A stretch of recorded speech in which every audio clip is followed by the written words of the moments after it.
প্রধানমন্ত্রীর চীন সফর নিয়ে নানা আলোচনা। তবে শেষ পর্যন্ত চীনের প্রেসিডেন্ট শি জিনপিং এর সঙ্গে গ্রেট হলে প্রধানমন্ত্রী শেখ হাসিনার বৈঠক হয়েছে। এর মধ্য দিয়ে চীন সফর একটি পরিপূর্ণতা পেল বলে অনেকে মনে করছেন।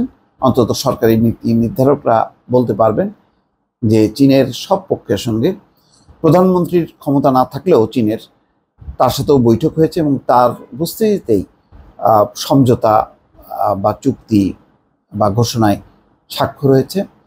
বাকি ছিল শেষ যেই পর্বটা, সেটি হলো সবচেয়ে ক্ষমতাধর ব্যক্তি চীনের প্রেসিডেন্ট শি জিনপিং গ্রেট হলে তার সাথেও বৈঠক হয়েছে। সেই বৈঠকের ফলাফলটা খুব গুরুত্বপূর্ণ। সেই বৈঠকের মধ্য দিয়ে বাংলাদেশের যে রিজার্ভ সহায়তা পাওয়ার কথা বা প্রত্যাশা, সেটি পাওয়া গেল কিনা। বিশেষ করে এটি সম্ভবত $500 কোটি বা 5 বিলিয়ন এরকম একটি টার্গেট ছিল। এটা খুব গুরুত্বপূর্ণ, কেননা বাংলাদেশ অনেক দিন থেকে রিজার্ভ সংকটে ভুগছে, আর এই রিজার্ভ সংকটের কারণে মূল্যস্ফীতি বাড়ছে, বৈদেশিক লেনদেন নানান ব্যাপারে ঝামেলা হচ্ছে বা সমস্যা হচ্ছে। সেই প্রত্যাশাটা পূরণ হলো কিনা। আর উল্লেখযোগ্য কয়েকটি প্রকল্পে ঋণ সহায়তা, দুটি অর্থাৎ চীনের প্রকল্প সহায়তা অথবা রিজার্ভ সহায়তার মধ্য দিয়ে যে বৈদেশিক মুদ্রার যোগান, সেটি খুব জরুরি।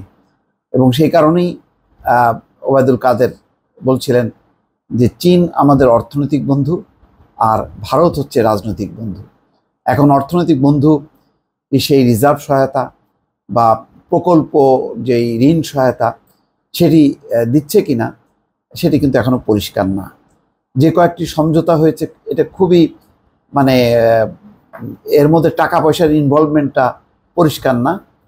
এগুলি কিছু কৌশলগত।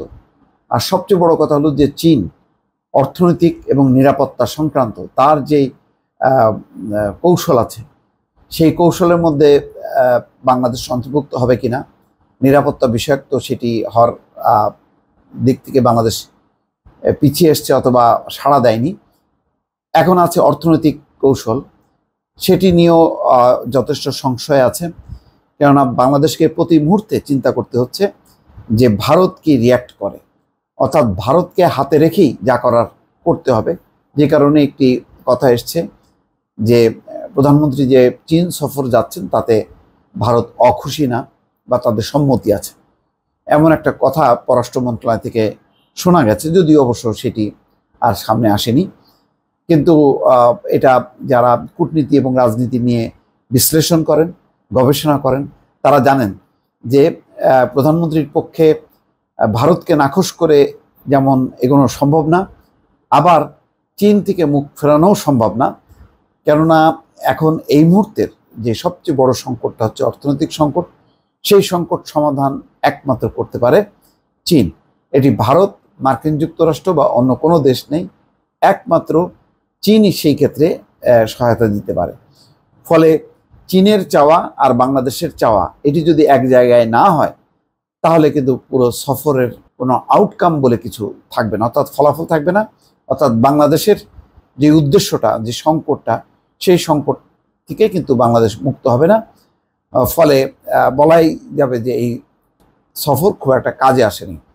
তো এইরকম জল্পনা কল্পনার মধ্যে আবার প্রধানমন্ত্রীর সফর গত রাতে যখন নাকি শোনা গেল যে সংক্ষিপ্ত হচ্ছে, একদিন আগেই তিনি চলে আসছেন, 4 দিনের সফর 3 দিনে, তাহলে কি হলো শেষ পর্যন্ত? কি তাহলে চীনের প্রেসিডেন্ট শি জিনপিং, যিনি সবচেয়ে বেশি ক্ষমতাধর, তার সাথে কি বৈঠক হবে কি হবে না? অবশ্য গত রাতেই পররাষ্ট্রমন্ত্রী বলেছেন যে না, সব সফরের পর শেষ কর্মসূচিটা হচ্ছে চীনের প্রেসিডেন্টের সঙ্গে বৈঠক।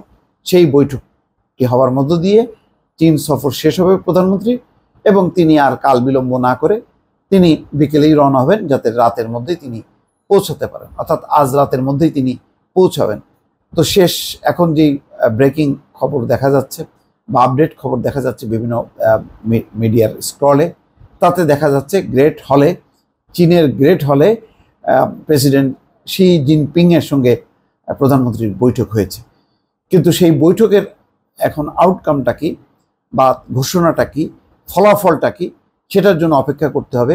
সেটি কি আজকেই তাৎক্ষণিকভাবে জানা যাবে নাকি প্রধানমন্ত্রী দেশে ফেরার পর জানা যাবে, সেটি এখনো নিশ্চিত না।